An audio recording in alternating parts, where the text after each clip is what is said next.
Hello, Planeswalkers. A shout out to MtG Marksman. Not only does he do very careful research on the market trends, which has got to take a lot of effort on his part, so make sure you watch his stuff, but also he talks about the utility of the cards that are top sailed and how they can be used in decks. So I'm really looking at the reserve list cards that are below $10 and below $20, and the utility of using those in decks. And they seem to be trending kind of sideways right now, where they had originally gone down. So he had said like a few weeks ago that the price would go down. This may be the lowest point. I know during 2020 that happened, and I kind of missed it. I was waiting for them to go down more, and then they trended sideways, and then they started going back up again. So hopefully won't repeat the same mistakes that I made and invest in some of those reserve list cards now that they're trending sideways, because they will probably go up soon. All right, another shout out to Tavis King as well. He had started creating old vintage Magic, like the early part of vintage Magic, in 2014, which was when I started playing Magic. So that was interesting that he started at that date. And what he did is very similar to what I'm doing, is he created decks for a play group and let them play with his decks. And that was a really interesting way to play old school Magic. And he made that investment, and I'm making it now. So look at my other video. It's a short, so it's under a minute, about how I talk about playing Magic with my son-in-law.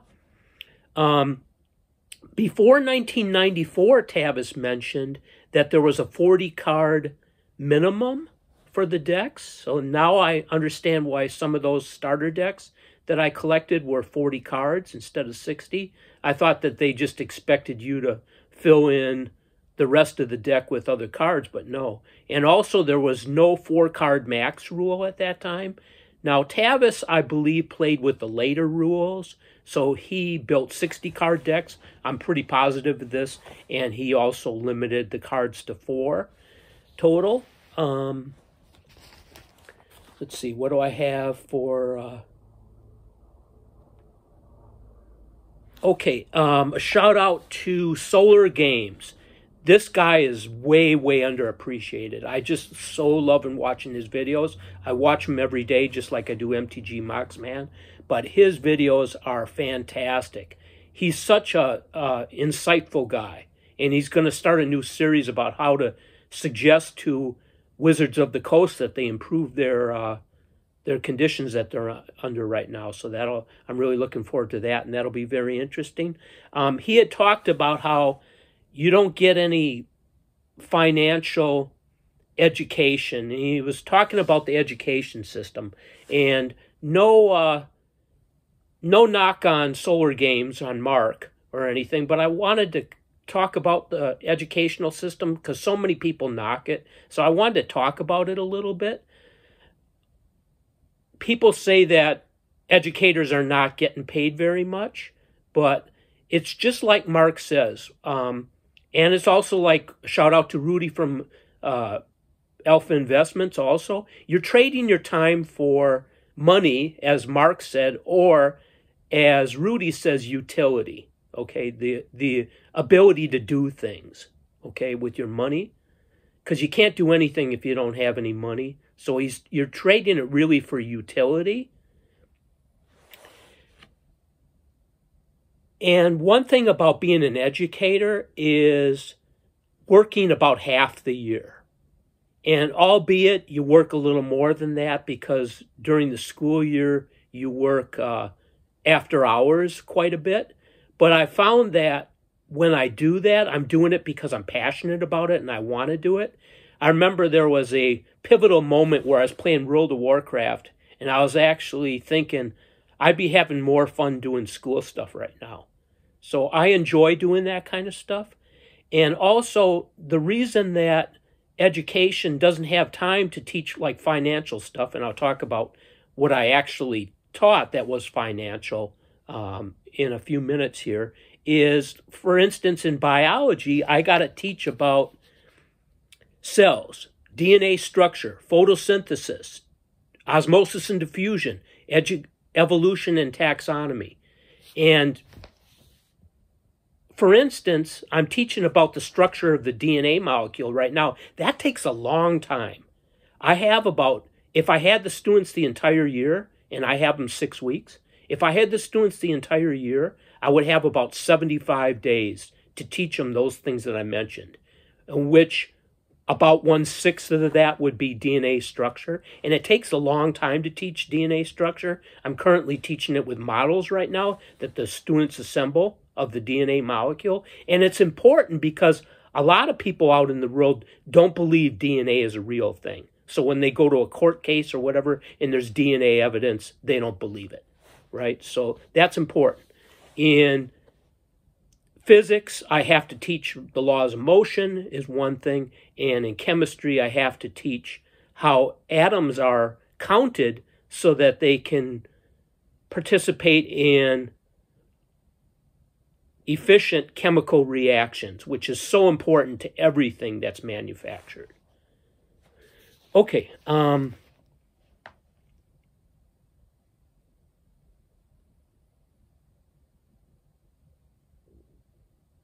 All right. So financially, I actually did teach because of crypto, and Mark talks about how people need to quit getting scammed. That's the title of his video. I actually did teach about crypto. I found a lecture by a professor at MIT and showed that to my students. And then we talked about it. We took tests over it and everything. And the bottom line of that was crypto is not an investment. Crypto is speculation. So I tried to help my students in that case to figure that stuff out. Mark also talks about how the fact that anything that you invest in WotC's online magic can all go away like that.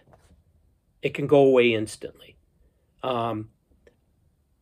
What can happen is your email account can get on the dark web and you can lose everything. That happened to me. I lost 5 YouTube channels, and I lost everything, including some fan fiction that I had written, a whole bunch of poetry that I had written, that I had on a Google, the Google Cloud, right, for that email address. Lost all that stuff.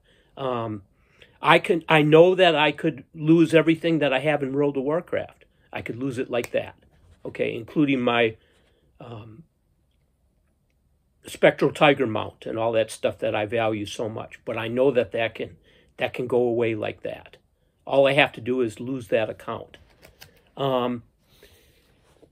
Mark also talks about how you're losing your time for money. So when these people are sponsored or whatever, it may not be actually a good deal for them, even though they're making money playing a game, because they're not going to allow you to have fun and to make money both. So it's either not going to be fun, as Mark says, or you're not going to make much money at it.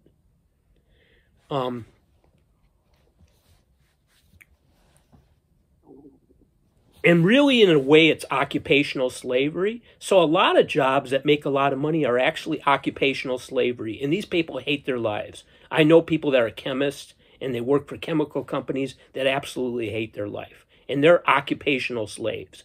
They got the money, but they have nothing else. They don't have the time, which is really your most important aspect in your life.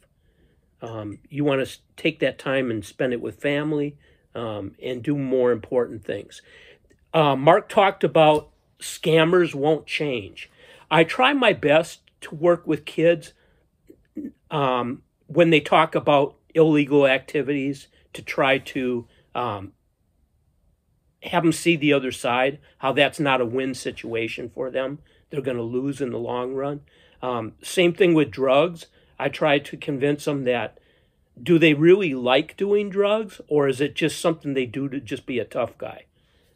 So that's how I handled that. So people can change, Mark. They probably won't. Even if they go to jail, they'll just be involved with other people who are maybe better at scamming than they are. So I agree with you, but people can change. But like Mark says, somebody else will pop into their place and try making money. Making money takes a long time, and there are no shortcuts. I can remember just putting my bills to the bottom of the pile until I was about 40 years old. That was when I finally started being in the black. One of the big things was eating out. That's when I budgeted my money. The money that I spent eating out was the biggest part of it, restaurants and stuff like that. And I'm sure I'm guilty of that now too as well. And I could save a lot of money. Investing. Okay. There was a YouTuber, and I'm sorry that I can't give a shout out to him, but he says he is relentless in his analysis before he invests in anything. And the guy is super well off. He's been investing since he was 14 years old. It's just awesome. I'll give a shout out to him in another video. But people like Rudy made money in the stock market, and then they analyzed for a long time, and their family members were like saying you should do something like that for a living because you can now and everything. And when Rudy does that, he's put a lot of mental effort towards planning that out and everything. And it hasn't gone that smoothly even for him. Things are kind of rocky even for him because this market is hard on everyone.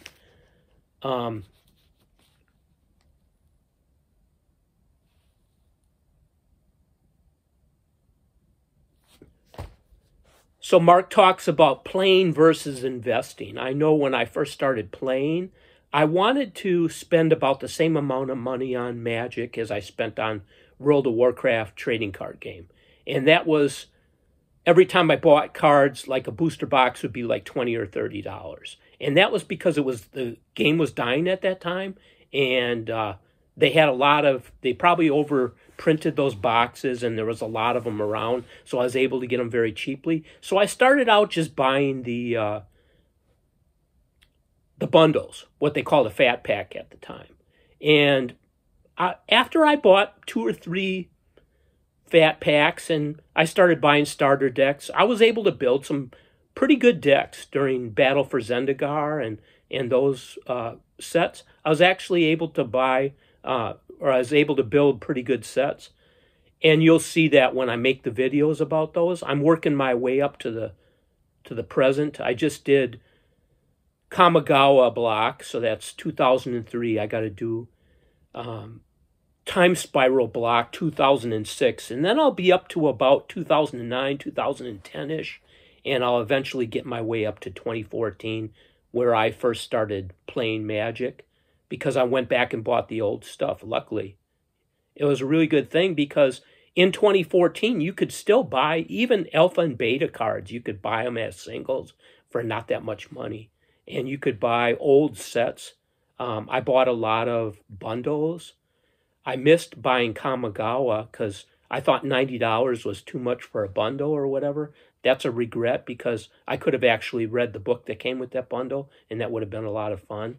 So I kind of regret not doing that. I certainly got, as you saw in my videos, starter decks for Kamigawa, so I'm happy to have those. And those starter decks have actually turned out good. Rudy from Alpha Investments had said that the lands were worth about $1 a piece. It's more like $2 a piece now at the minimum. So just the price of the lands alone, the value of the lands alone pays for the starter decks, if you can still buy those. And then you'll get just like a random $20 or $30 card in there, you know. And it might not even be the rare card that the set is based on. I found out a lot of times these are uncommons because things are constantly changing, and what wasn't such a great card in the past, because they don't try to put the most powerful cards into those starter decks, as you all know. What wasn't really which wasn't a really great card, when they put out new cards, they start to become really great. And the value goes up on those things. So, continuing what I was saying, so I was spending about $30 every time I buy Magic products.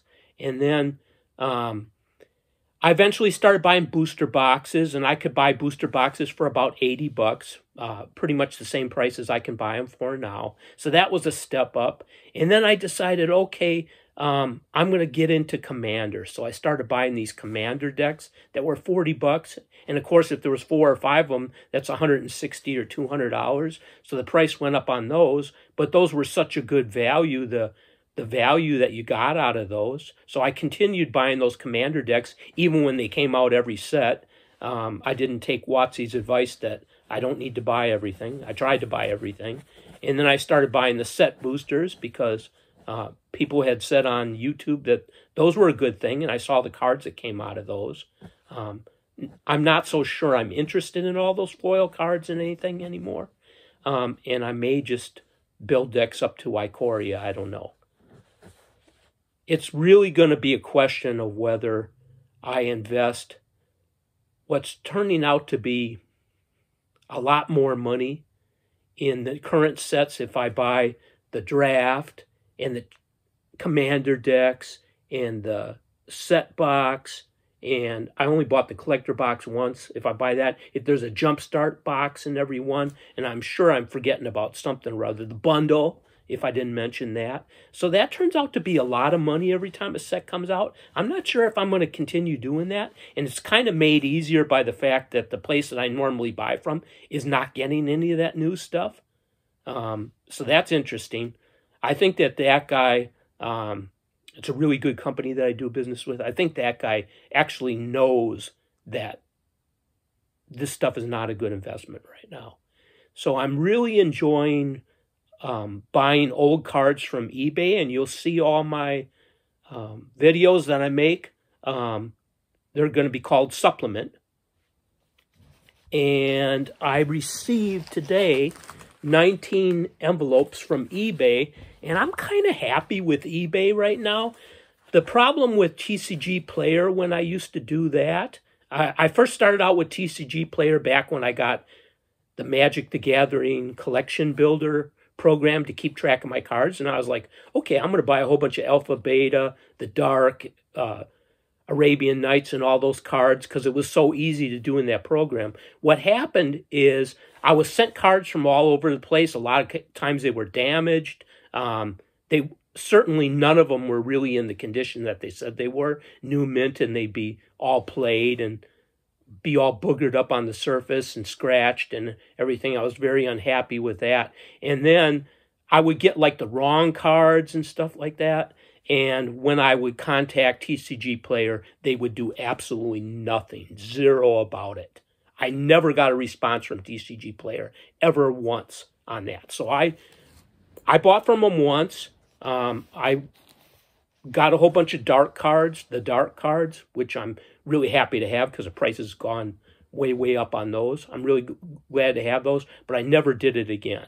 But eBay has been kind of good because I'll wait about a month because I don't want to be a bad buyer and I don't want to get on their bad buyer list. So I'll wait about a month and I'll look at like the purchases, and in some cases, like for a month, it'll say that they received a shipping label, but they never shipped it. So then I'll go ahead and get a hold of eBay, and they've been great.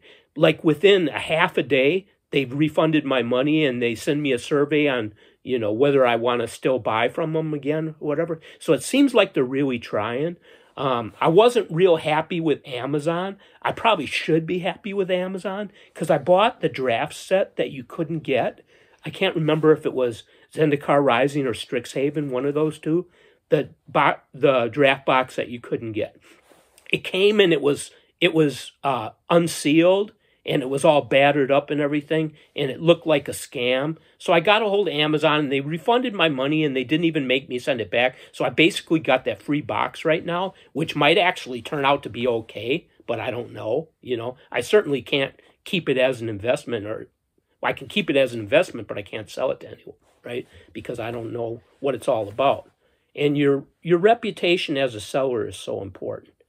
I sold stuff on, I'm sorry, this is such flow of consciousness. I sold stuff on Amazon for a while.